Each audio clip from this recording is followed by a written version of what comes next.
gis nga as-siraatul mustaqim boo ko miinee nang koy firee du dëppoo ak la mu nekk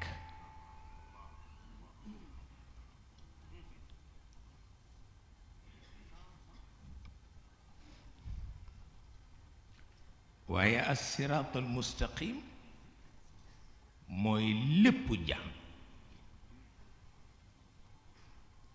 ndax jaam bu jàddee dugg bax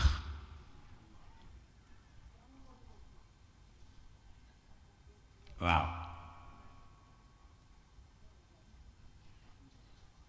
ñu di ko firee firi cosaan yoon wu jub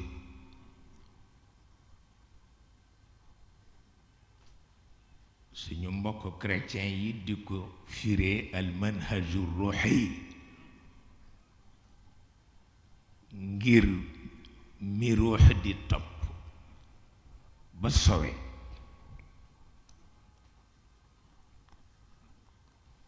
waaw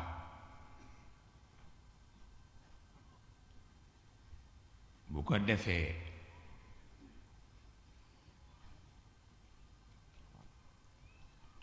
ñi ci des nag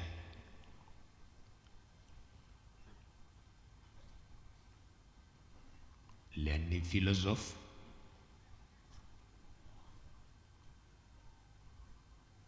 walla inventeuru internet yi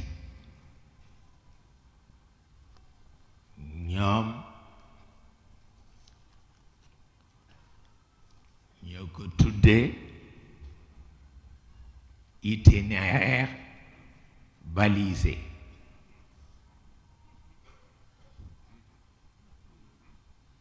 nga gis ni